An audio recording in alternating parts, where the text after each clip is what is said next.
It is 3 o'clock in Central Europe on Monday, the 11th of May. Welcome to today's UFI Connect, a joint UFI Connect hosted by UFI and EMECA, the European Major Association Centers of Europe, organized in that network.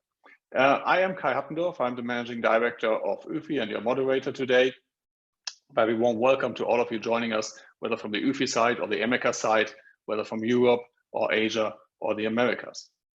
Now, UFI Connect is a program of panels, sessions, and talks that we are running from around the world right now to connect the global membership of UFI and friendly associations we work with and the industry as large, as we all deal with the fallouts the coronavirus pandemic is putting us through. And I'm delighted to welcome to UFI Connect today the CEO of Brussels Expo, Denis Delforge, a man and a venue attracting a lot of attention right now. If you can get the next slide, Pascal, let me briefly draw your attention to a document that we have published last week. It's called The Global Framework for Reopening Exhibitions and B2B Events.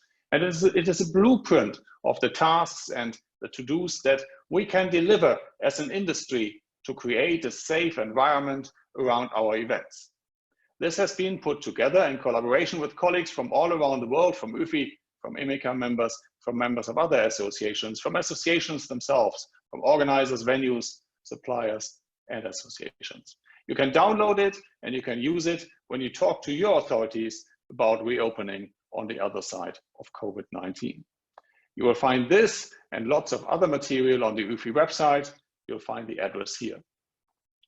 But let's not linger and let's go straight on to today's topic, which is a core element of such a framework document. And again, on every issue that we touch on today, that you feel there's an additional question, feel free to contact us afterwards.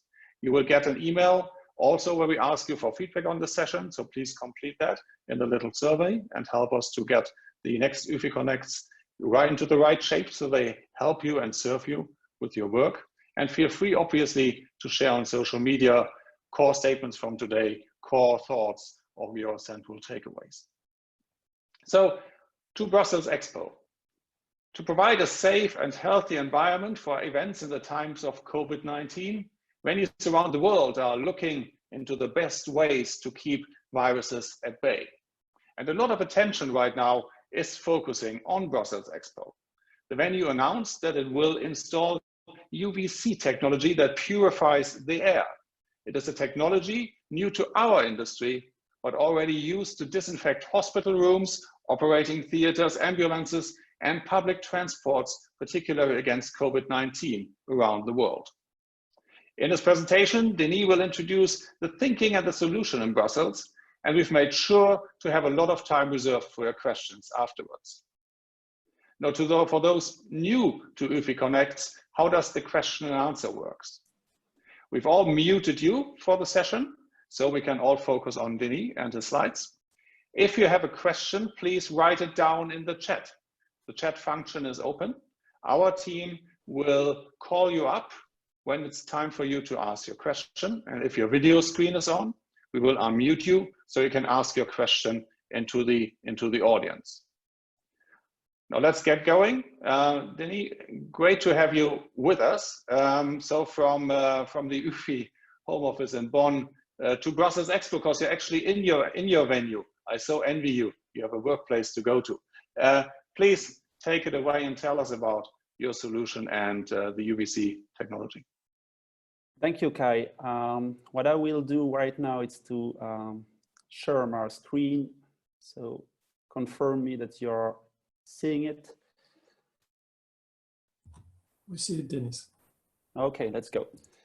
Thank you. I will start by just putting Brussels Expo on the map because I received a lot of questions about the size of the venue when I was in contact with other venue about this technology. So Brussels Expo, it's 12 halls all together. It's 115,000 square meters, 2 auditoriums, one of 500 and the other one of 2,000 capacity, and one big concert hall of 15,000 people that we also used in the conference activity, but then with 10,000 attendees maximum.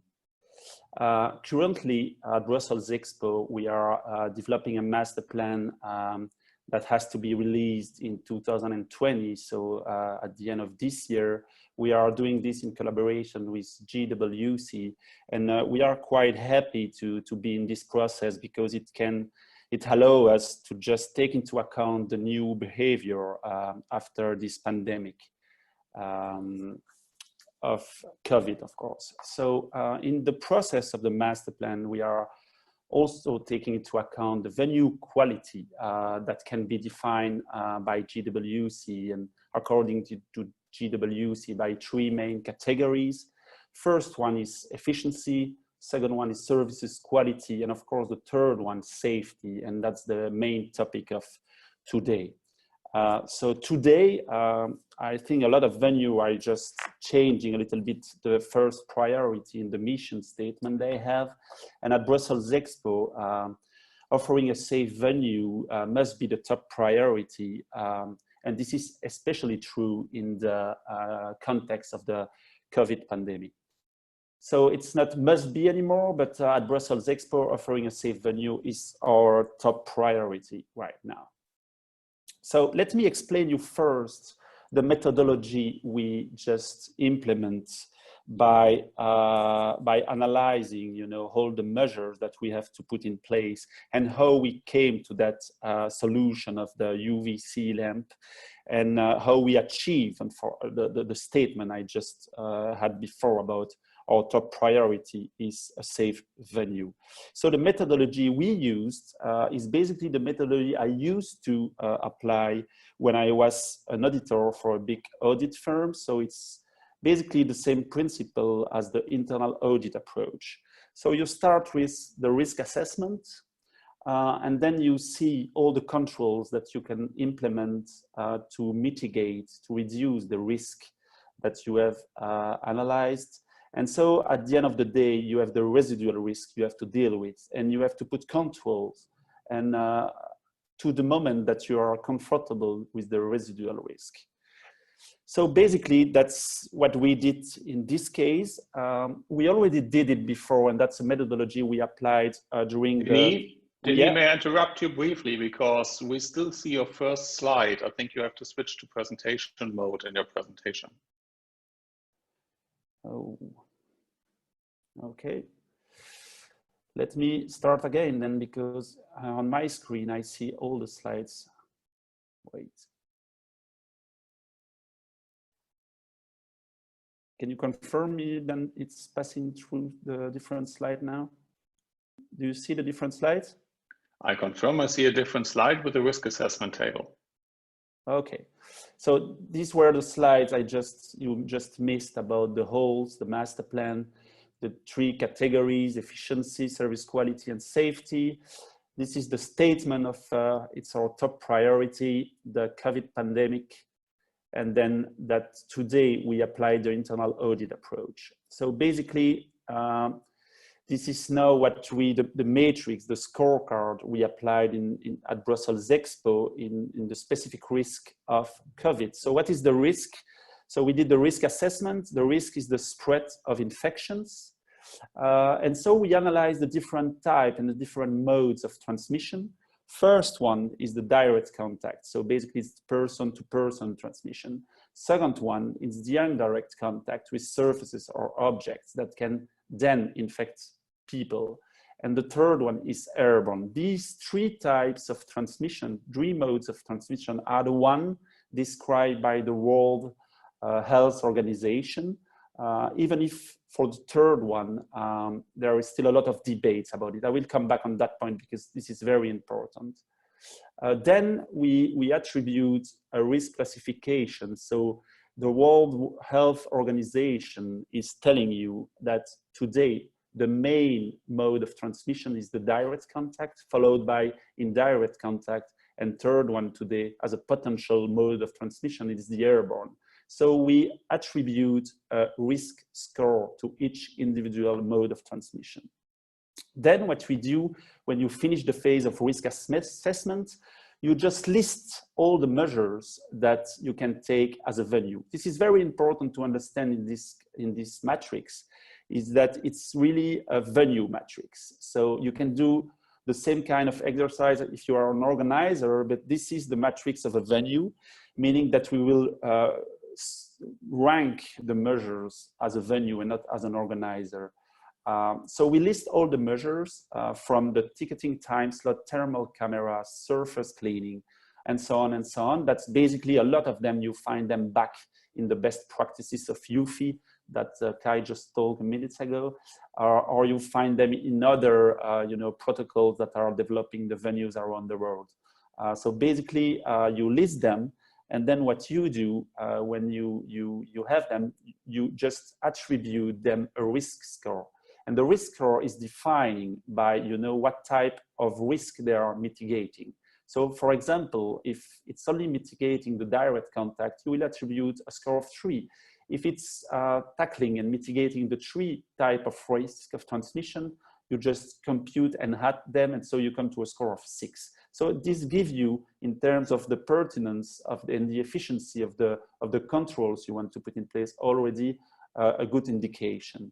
Then what we compute, we give also a score if it's a venue measure or organizer measure. So it's from 1 to 5, you attribute a score, meaning that it's the venue that can control that measure. You put a 5 because this is a matrix of a venue, like I explained before. If it's only the organizer who can implement that measure, it's a 1. If it's in between, both can have a role, you put 2, 3, or 4.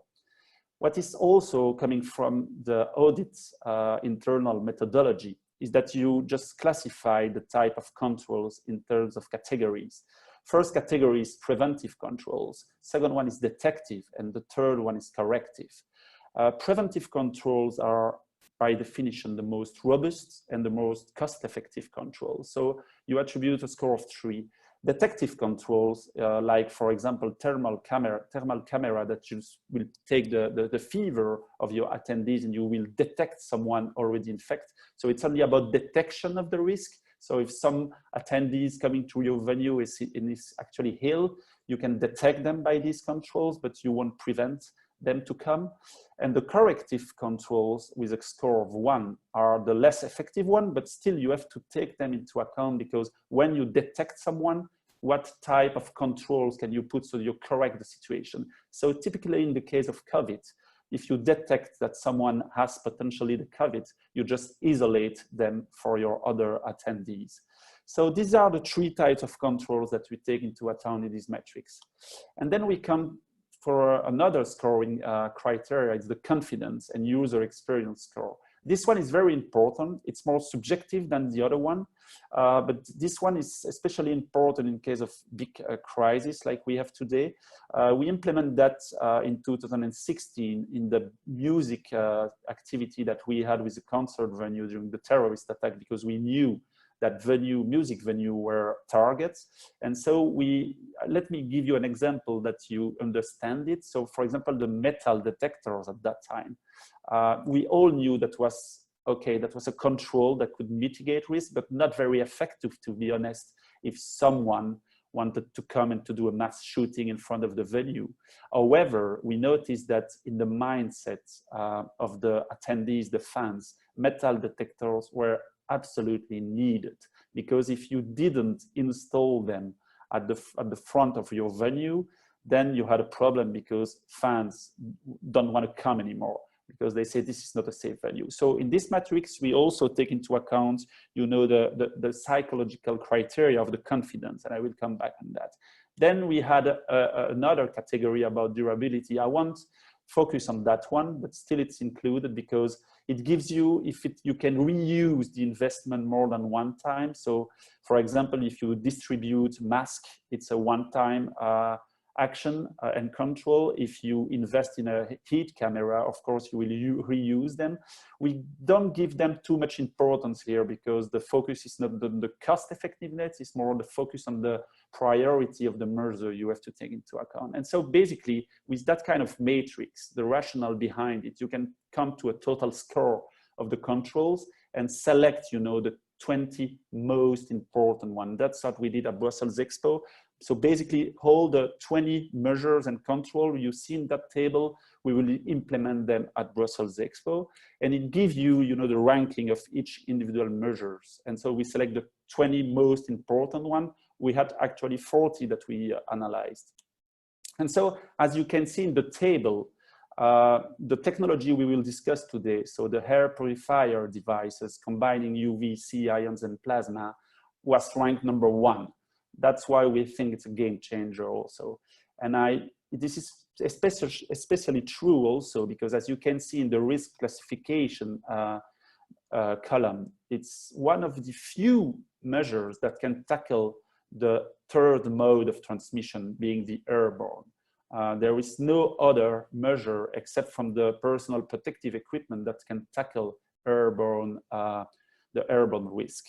And in this table, I highlight also another measure because this is one I don't see a lot in the best practices and in other venues. All the other one I commonly discussed in the venues industry, but the electrostatic disinfection is something that, in my opinion, you should also analyze that. And there are studies right now mainly in the air transport industry. So airlines companies want to disinfect, the airplanes with that technology. Basically, it's like it's a technology that you can use to disinfect surfaces, and it lasts for 24 hours. So basically, you do it when you have nobody in the exhibition halls, but it can be very, very efficient for our business by disinfecting, all the booth. But this is not the topic of today. I will focus on the air purifier devices. So let's go back to the. Denis, let me. Sorry to jump in again. Thank you for explaining the table and the metrics. All the time we've been seeing your slide number 15. Yeah. And now you see another one or not? No, we still see that one. So if you could just start the presentation mode. Yeah. That's annoying. Ah, there we are. Now we see spread of infections. Okay, so I will continue that because when I go to the presentation mode, apparently you are not seeing the different table and the different slides. Is it okay right here? You see different slides now? Okay. Now we see the different slides. Thank you. So you missed the table, but it was the same table. I highlighted with arrows, but whatever. If you follow my explanation, you probably followed very well the table. So let's come back to the problem today. The problem that we face here is the spread of the infection. And actually, by applying this risk assessment methodology, and by putting sufficient internal controls to reopen. And this is actually exactly what the government are doing right now, not only for our industry, but they are just doing a risk assessment methodology and to see if they have sufficient controls that they can reopen a lot of businesses and schools and indoor location, whatever. And so basically, if we do that, you still have to deal with the residual risk. And the residual risk in that case is that people won't come, even if you have sufficient residual risk in your opinion, there is still a big concern about will my attendees come to my event? So basically you have to tackle with two challenges.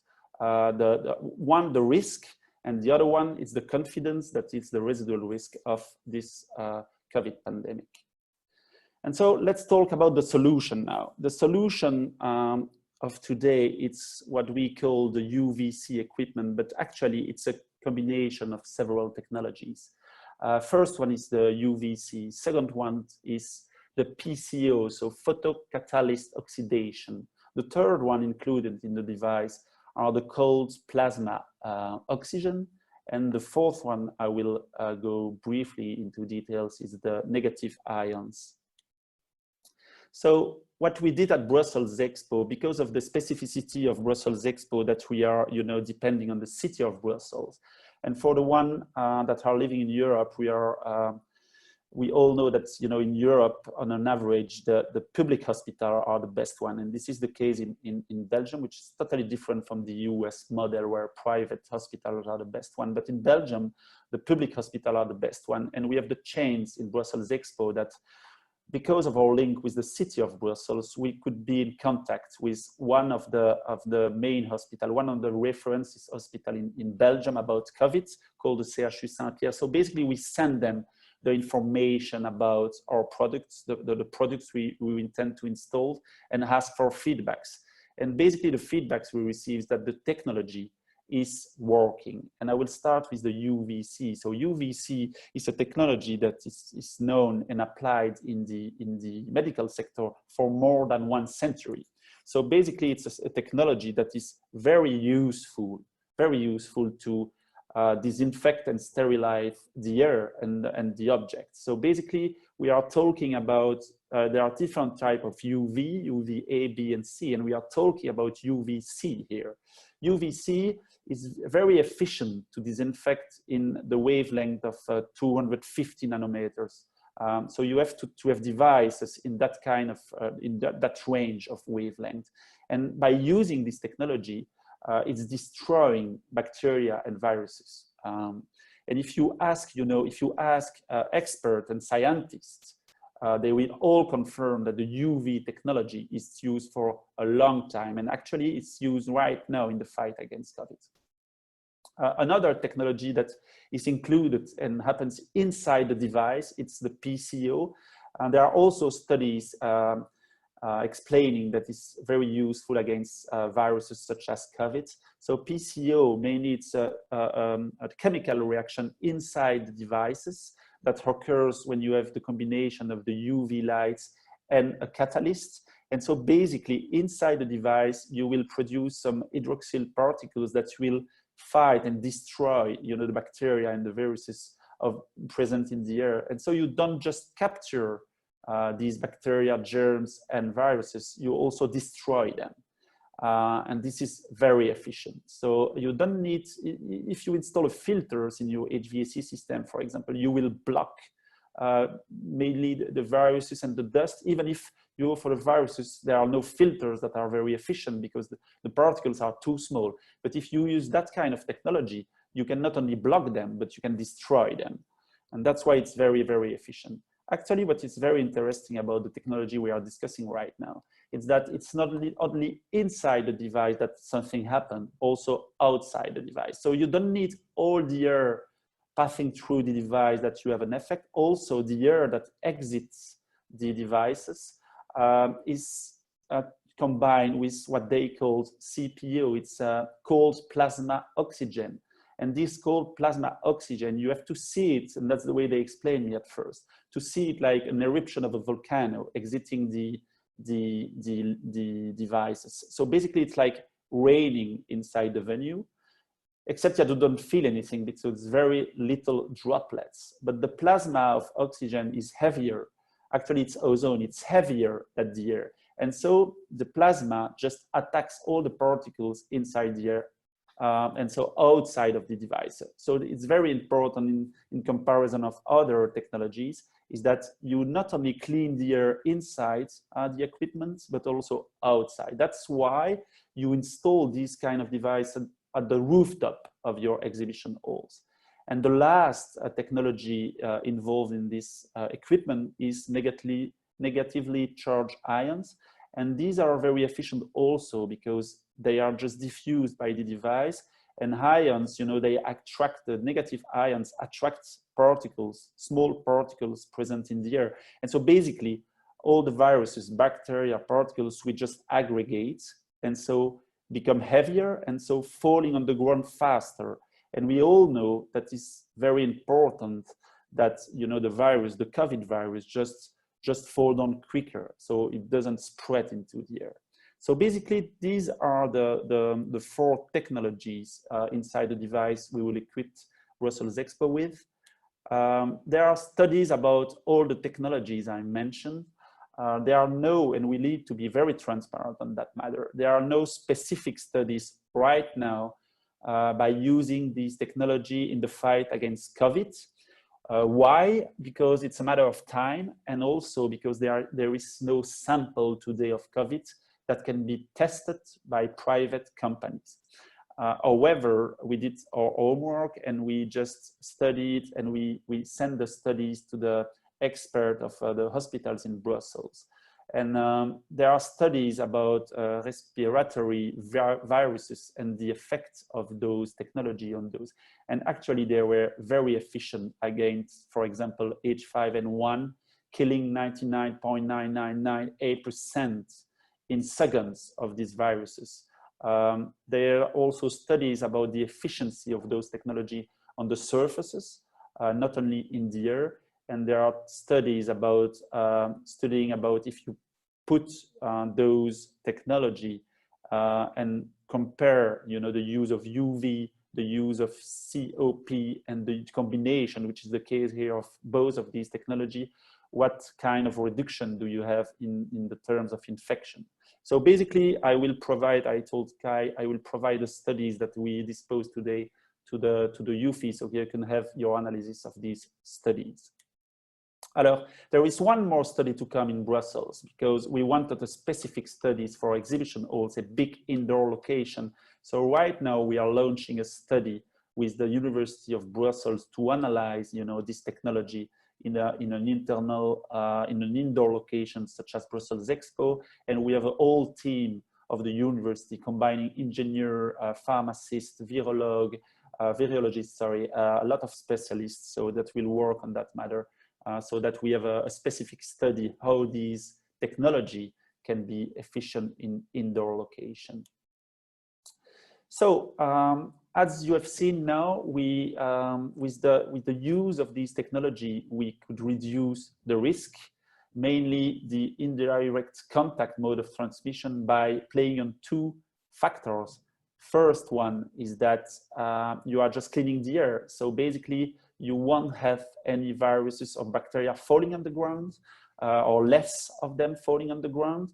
And also because of the plasma I speak about, you have like a very small particles of plasma and oxone falling on the ground. So also disinfecting the surfaces of the booths and of the exhibition hall. So this is why this technology is more efficient than UV alone, because in the case of UV alone, you will have shadows,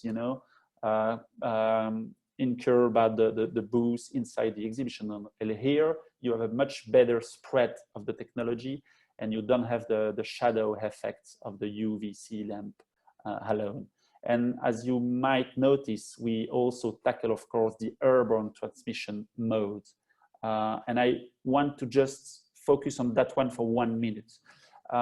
What we know today about COVID-19 is that it can be viable in the air for up to 3 hours. That's brand new, it's a week or two that we have the studies attesting that. What we don't know yet is if the amount of COVID-19 that stay in the air for hours, can this amount infect people or not? Another thing that we know is that COVID-19 is quite comparable of the SARS-CoV-1 in terms of stability in the air on these surfaces. So this is something we have to take into account, because what we know about SARS-CoV-1 is that the airborne transmission at first was not seen as a mode of transmission that was very dangerous. So the process when they studied the CoV-1, the SARS-CoV-1 virus was exactly the same of COVID-19. And so they noticed at the end that airborne transmission was one of the largest super spreading event in the case of SARS in 2002 and 2003. So basically, super spreading event where events were, because of the number of people attending, the transmission was huge among the people. This is why in the case of exhibitions and venue, this is especially important to take airborne transmission into account, even if today, I repeat, there is a debate about it. So references of the suppliers we choose, because we didn't want to use prototypes. We want to have suppliers that were on the market for a long time, and so they have pretty good references, not only in the medical sector, because in offices in the banking sector, for example, the Goldman Sachs, but also consulting firms like PricewaterhouseCoopers installed these devices in their offices because it reduces, and they have studies, it reduces sickness of your employees by more than 50% in the case of the England ambulance services, where of course you have a lot of disease. So they have track records of that, they have studies, and it's used by big companies in the offices. So that was one good case study and reference. They have other reference like in the waste management sector. And this is why actually they have devices for big exhibition halls. Because in the waste management, in the recycling centers, you know, there are big halls recycling your waste. And actually it's exactly the same techniques to fight against bacteria, to fight against bad odors in those centers, exactly destroying, you know, the germs and the bacteria in the air so that you don't have the bad smell inside the waste. They have also a lot of references in stadium, in airports, in European airports, in public transport right now. And actually the same technology was used in the Wuhan hospital to find specifically against COVID. So let's talk 2 minutes about the confidence, because as I mentioned before, the problem for a venue perspective and for the organizer is twofold. First, you have the spread of infection. We discuss about that and the technology behind it, but also you have the confidence, and the confidence is all about bring customers back at your venue, at your event. And so confidence, we also analyze that with survey at Brussels Expo, and we did a survey on our B2C database, and we already received 16,000 answers on that. And what's very important to note is that 27% of the people says, yes, if you reopen, we will attend the event without any problem. So 27% of the visitors will come back without any restriction if we open tomorrow. 31% of the attendees answers that they will only come back if we put in place sufficient measures to ensure safety. Such as the equipment we just discussed. 34% of the attendee answered that they will only come back when a vaccine is found, and 8% mainly won't come back at our event. So that was the very interesting result of this survey, because it just shows you that as a venue, you can have impact of 31% of your attendee by implementing together with the organizer a set of measures, a protocol that will ensure your attendee that they will be safe when coming to your event, to your venue. The other aspect of this confidence aspect is that air quality, in our opinion, will be the top, you know, subject for the future. Why? Because COVID, as everybody knows now, the symptoms of COVID is difficulty of breathing. We all talk about the invisible enemy. Donald Trump is calling him invisible enemy right now, and he's right. You can not see it in the air. So basically, it's very scary for your attendees, for the people, for the population. And there, if you remember, back in March, very quickly, there were studies showing that the quality of the air, so the air pollution, was one of the factor, one of the reason and a relation between the air quality and the spread of the virus. So if you have a lot of pollution in the air, the virus will spread easier than if you don't. So air quality, in our opinion, will be something that you have to take into consideration as a venue. Why also? Because this is just a small slide to show you that the air, and I don't know if you know that, but on average, an adult inhales and exhales 11,000 liters of air per day. Compared to the liters of water you drink, 2 liters a day, you can imagine that the focus on the infection of the air will be greater than the infection of water, and should be of the concern of everybody. And actually, 90% of the air you are breathing is indoor. So that's why we believe at Brussels Expo that the air quality standards will be reviewed in the future. I will give you a very quick commercial feedback. that we had since we released the press release announcing this technology. One of the big events we were supposed to hold in September, and they were to the point to cancel the cancellation, if I might say. So they maintained the event because of this technology. Of course, they will do and organize another kind of events with 3,000 attendees in place of 15,000, but still for the venue, we could maintain at this point of time the event. Another one is that there are B2C show organizer shows that are supposed to happen in 21 that could start selling square meters. And that was not the case before, because a lot of people and the government are forgetting that even for shows in 2021, organizers are struggling to sell square meters. And so it's very important to give them confidence and give exhibitors and attendee confidence that they can sell booth again. And so we received also a lot of prospects, new prospects, because of this technology, asking that availabilities at Brussels Expo to come to organize the event instead of other venues. So conclusions, safe venue is the top priority for every venue owner, every venue manager that we can think of. This will be quality of the indoor air will be part of what a safe venue will be tomorrow. So you have to focus, in our opinion, to the quality of the indoor air. Of course, it's not one measure, it's part of a protocol, I described the protocol in the matrix, so it will be part of 19 other measures that we will implement at Brussels Expo, but this one is top priority. And as you noticed, with risk management, we can bring confidence back, and this is essential for our organizer. And I will just finish with some of literatures that you can find online, saying in the press today that these technologies will be the game changer, not only for the exhibition industry, but also for other industries. So thank you for your presence today, and I give the voice to Kai back. Thank you, Denis, and a lot of ground to cover, a lot of material to go through. All the slides, even those in the beginning that you used to explain the table that we saw for a while, will be shared afterwards.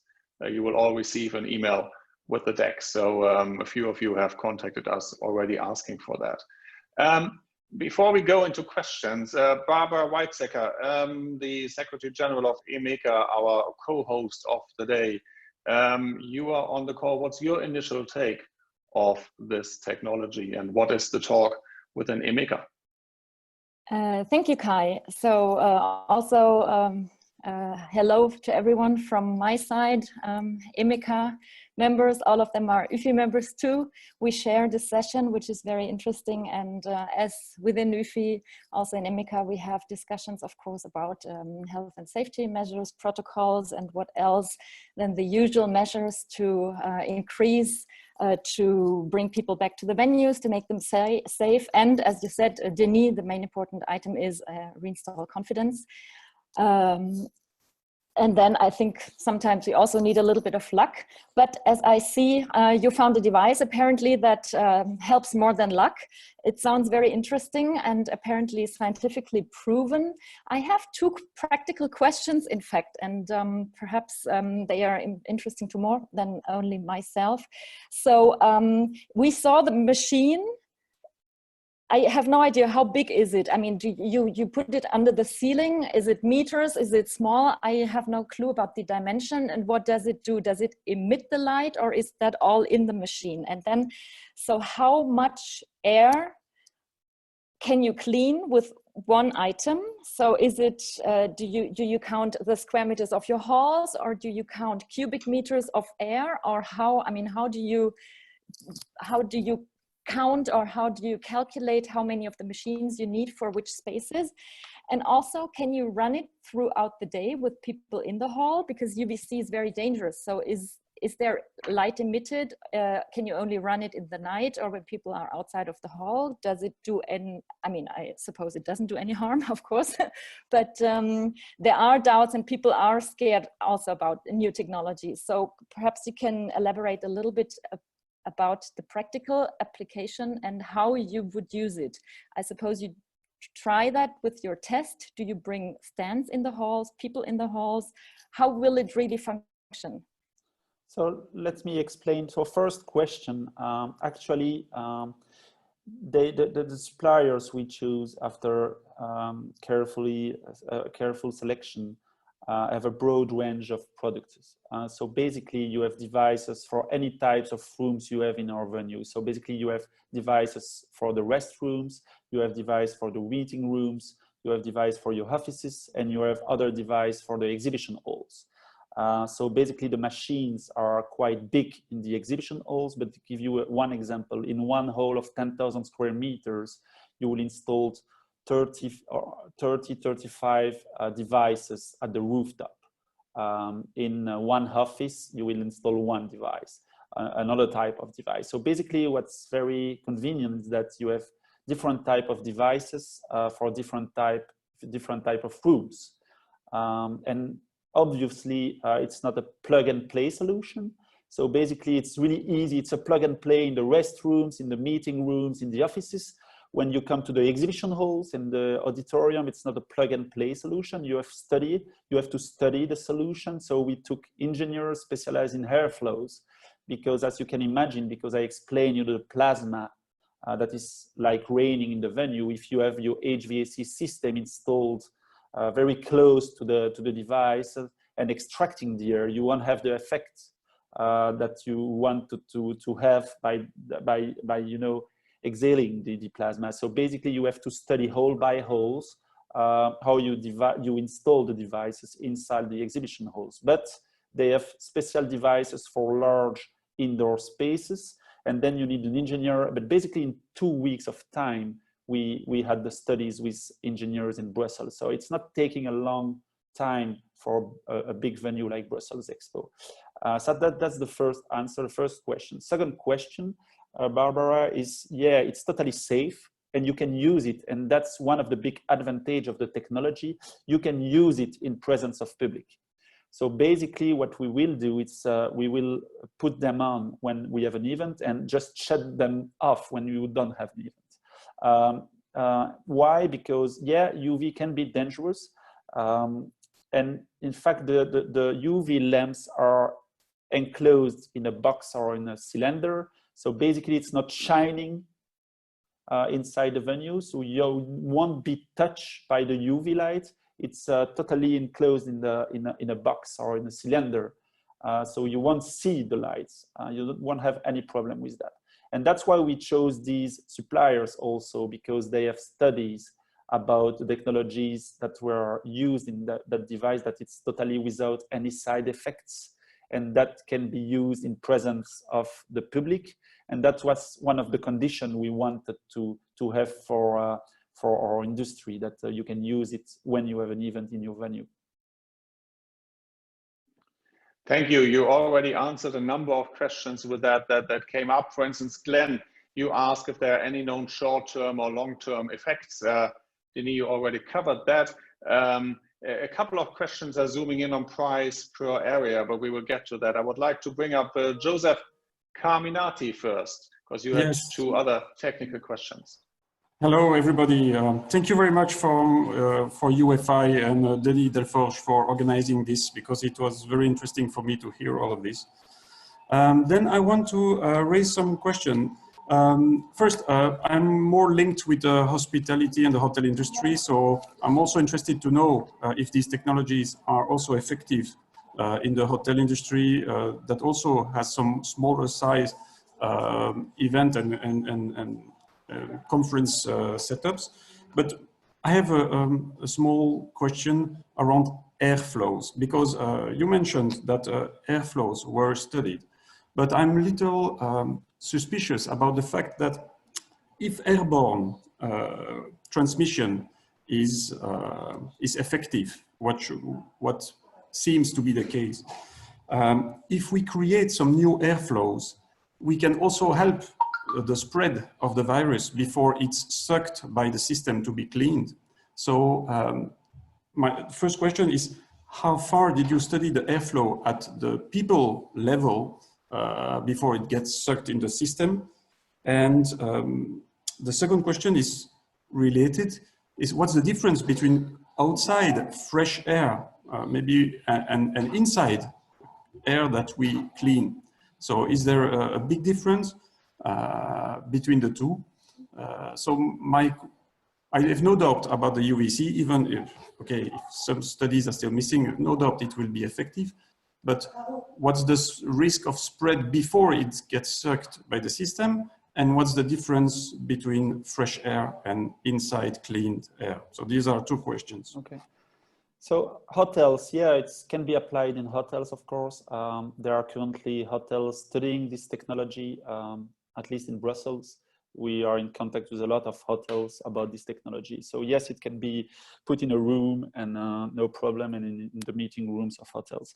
About airflows, to think about that. So the venues we are managing already have the HVAC equipment installed in the venue. And depending on the characteristic, there are venues and halls where, you know, you are reusing the same air inside and re-ejecting exactly the same air. There are others that are extracting the air inside the venue, taking the air outside and just putting fresh air inside. So basically, it will depend on so that's why it's not a plug and play solution. It will depend on technology. Today, it's better as a venue to have an airflow system that just takes fresh air from the outside than the one. It's really devastating if you have HVAC system that are using the same air, because then it's spreading the virus much faster. So basically, it's always better to have a system that can re-inject fresh air from the outside. It's not always the case in the venue, to be honest. At Brussels Expo, we have the chance that for the majority of all halls, it's the case. However, if you have, the system has to take into account also the number of people you have inside your venue. And so if you have a lot of people, attendance inside one hall, and you have the risk of one of the people being infected, and that's spreading, you know, the air, it's always better, even if you re-inject fresh air, you will have some viruses coming not from the outside, but from the people inside. And so the technology to have a technology to sterilize and disinfect the air inside the venue, even if you have fresh air coming from the outside, it's very important, because then it will destroy and attack, you know, the virus directly in the air. So airflows, in this case, the devices we used, as I mentioned, you don't need all the air passing through the devices because of the plasma effects. And so basically, where we place the devices is where you do not have airflows, basically, because you need to have these, you know, waning effects. And why I'm saying it's not a plug and play solution, because we have another option that we are just studying right now with the suppliers, because when we will install this device, we will test them, you know, take the quality of the air before and after. What we will do also, if we are not satisfied with, you know, the efficiency of, like, for example, it's killing 60% of the bacteria, we will study it. And that's why we hire the university. We study it. If we implement, and these suppliers have that solution, we implement the solution inside the HVAC equipment of the venue. So they have the solution to do that. If we implement that, you know, it's more difficult, but if you implement that, the combination of the independent device and this technology inside the HVAC system, do you achieve better results in that matter? Okay, thank you for that. Joseph, I moved on to my spaceship, and we will bring up Volker Ericke with the next question, please. Kannst du ja lesen, ich habe es doch geschrieben. Volker, we hear you. Do you hear us? Oh, yes, of course. I hear you loud and clearly. I only have the question I took into the post. It's I want to read it. Where it is. About the efficiency in a big hall, about 25 square meters and a height of more than 15 meters.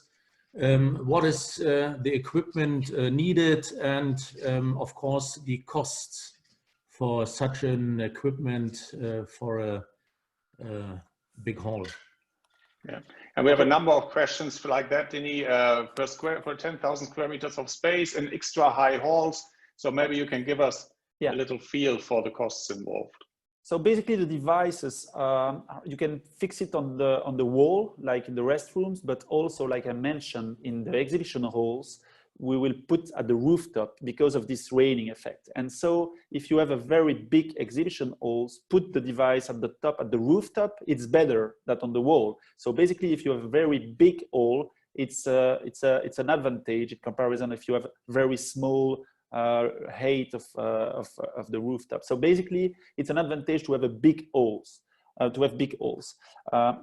the costs, let's me explain that for Brussels Expo, we are the investment will be 1.5 million euro, and this investment consists of more than 1,200 devices. So basically, with that investment, we will equip every single square meters of Brussels Expo. So not only the exhibition halls, but all the offices, all the backstage, all the meeting rooms, all the auditorium, everything, all the catering points. So every single square meters, the corridors, everything will be covered. So you have to compute like 10 euro per square meters. It gives you a good estimation. However, so that's the capex, so that's only the investment in the equipment. It's not the placing of those equipment, so we will place them with our technical staff that we have in-house, and you have to take into account the maintenance. So we already compute the maintenance fee of these equipment, because you have to know that after 9,000 hours, the UVC lamps lose efficiency. So you have to replace the lamps every 9,000 hours. So depending on the agenda of the venue, we compute that every 2 years we'll have to replace the lamps. And basically that's the forecast we made is that you have to take into account a 20% of maintenance fee on a yearly basis. So basically Brussels Expo, it's 1.5 million euro, and we will have like 300,000 euro per year of maintenance.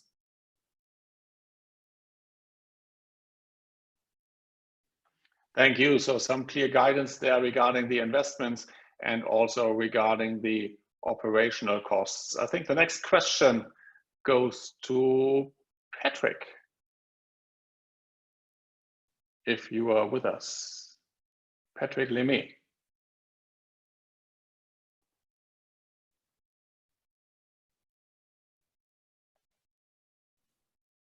So going once, going twice. Gone. A question was any specific materials or technical recommendations to cover the large surfaces.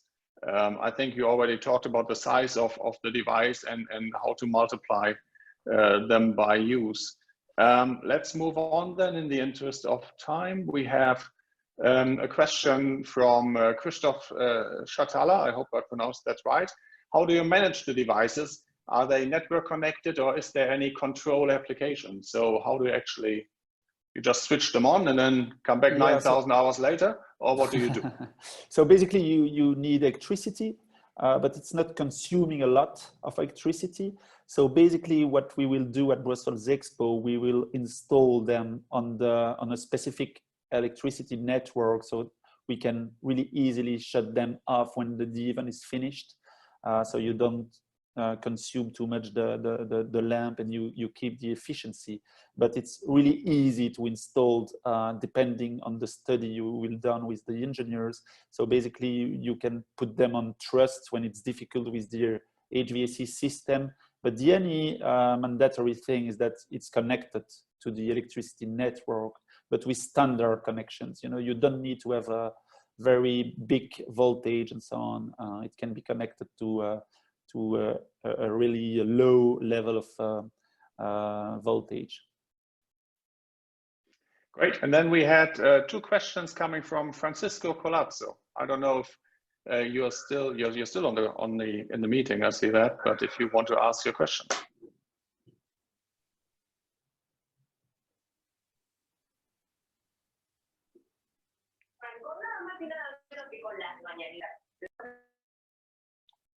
Francisco, I see you on screen. The stage is yours.